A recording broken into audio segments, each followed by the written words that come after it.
On the morning of May 9, 2025, the waters off the Somali coast were quiet. Too quiet for what was about to happen. 5 pirate skiffs locked eyes on a slow-moving American cargo ship, the MV Liberty Dawn, 45 nautical miles off the Horn of Africa. The ship was big, heavy, and alone. For the pirates, this was perfect. Their plan was simple: close in fast, overwhelm the crew with gunfire, board the ship, and hold it for ransom. It was a tactic they'd perfected. It was the same playbook they had used many times before, but within the next hour they would learn a lesson the hard way. Because they hadn't just targeted another cargo ship. They had just messed with the United States of America, and they were about to pay a heavy price. I'm sure you've heard about pirates, maybe not the Hollywood kind with eye patches and swords, but the real ones. Armed gangs in fiberglass skiffs, packed with rifles and RPGs, tearing across the Indian Ocean looking for easy targets. It's not a myth. It's not history. It's still happening. And in early 2025, Somali-based pirate networks were making a major comeback. These weren't amateurs. They weren't desperate fishermen. They were professionals, funded by criminal networks, protected by militias, and equipped with real firepower. They used GPS, satellite phones, encrypted radios, and had informants in ports stretching from Djibouti to Karachi. Over the past few months, this particular group had captured multiple vessels. 3 weeks earlier, they hijacked a German-flagged cargo ship just 60 miles off the coast. It was carrying machine parts and medical supplies. The entire crew, 15 sailors, was held at gunpoint in a coastal camp for over a week. The shipping company quietly paid a ransom. No one talked about it in the news, but every captain in the region heard about it over radio. A week after that, they hit a Liberian-registered oil tanker en route to Sri Lanka. That one didn't even require a fight. The crew surrendered the moment they saw RPGs pointed at the bridge. The pirates offloaded half the crew at a hidden inlet and disappeared before any naval patrols even got wind of the attack. They were getting faster, bolder, and richer. So when these pirates spotted the MV Liberty Dawn, drifting alone 52 nautical miles off the Horn of Africa, they didn't ask questions. They just saw money. The ship was big, clean, fully loaded, sailing under a U.S. flag. But that didn't scare them. To these guys, flags were just paint. American, German, it didn't matter. They'd hit ships from every continent and walked away clean. To them, this was just another payday. But what the pirates didn't know, what they couldn't have known, was that the Liberty Dawn wasn't a regular freighter. It was bait. From a distance, the ship looked ordinary. Stacks of containers, minimal crew on deck, no visible weapons. But underneath that calm surface, Liberty Dawn was part of a classified counter-piracy operation. It was operated by the U.S. Navy's Military Sealift Command, and while most of its crew were civilian contractors, embedded within were 2 Navy security teams, armed and trained to hold the line until reinforcements arrived. And it wasn't just any cargo on board. The ship was transporting classified communications equipment bound for a U.S. forward base on Diego Garcia. But more importantly, U.S. intelligence had been tracking this pirate crew for over a month. Intercepted radio traffic, drone flyovers, and suspicious port visits had all pointed to an impending hijack. So the Navy let this target leak. A soft route. No escorts, no drones. Just one slow American ship cruising through pirate-infested waters. It was a setup, and the trap was about to spring. At exactly 6:53 a.m., the 5 skiffs throttled up and made their approach. Each boat carried 4 to 6 armed men, most of them with AK-47s, a few with light machine guns, and at least 2 carrying RPGs. Their engines roared as they spread out, approaching in a fan formation from the stern.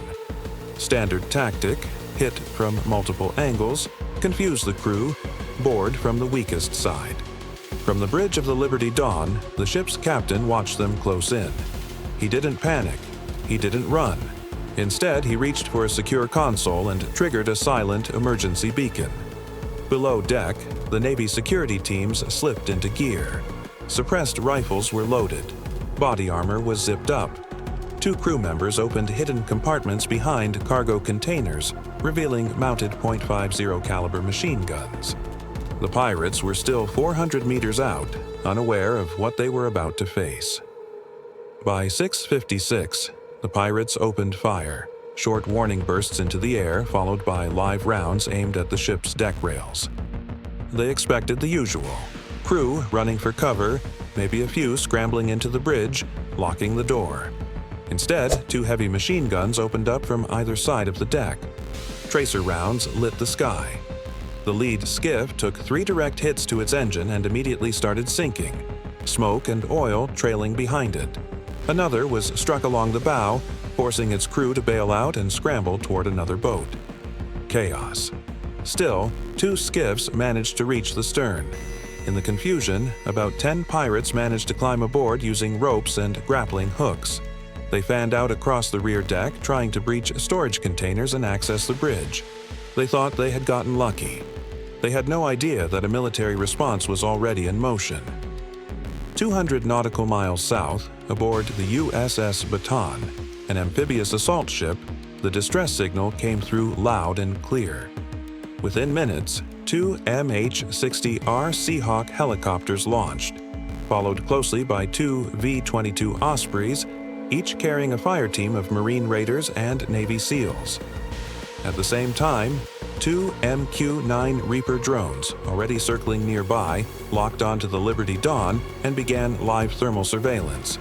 From above, drone operators could see it all: pirates on deck, 3 moving toward the bridge, 2 hauling an RPG across a catwalk, and others trying to pry open locked compartments. "They're spread too thin," one drone operator reported. "This is the moment." At 7:41 a.m., the Seahawk helicopters arrived first.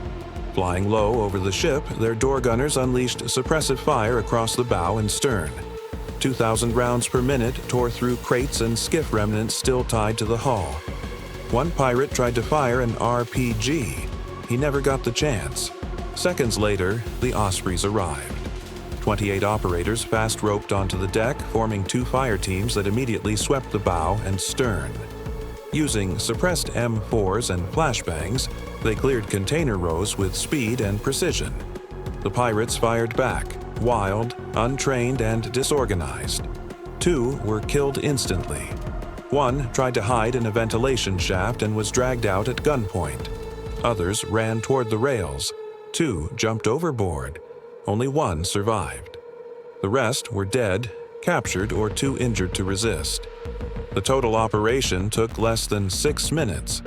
With the deck secured and the Liberty Dawn back under full control, the surviving pirates were bound, blindfolded, and loaded onto a Navy transport.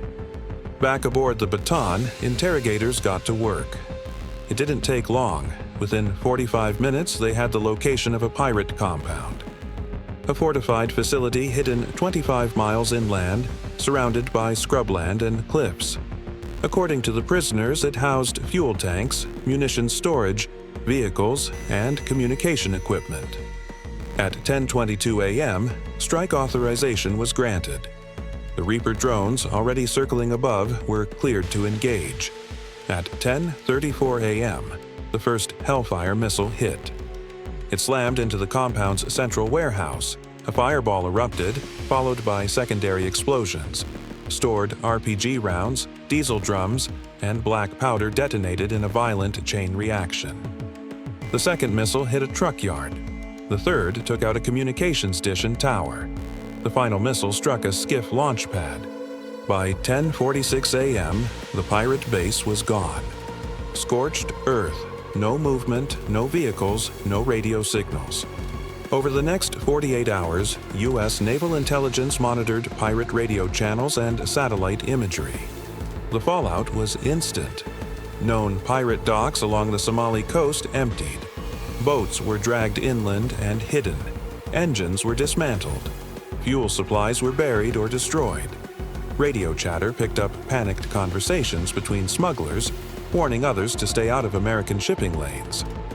One voice, believed to be a pirate leader, was overheard saying, "They didn't even touch the ground. They killed us from the air." In under 12 hours, a pirate network that had operated for years was dismantled. Its base was gone. Its men were either dead or in custody. Its power vanished overnight. If you found this story, subscribe for more modern conflict breakdowns, where real-world events meet the edge of military strategy.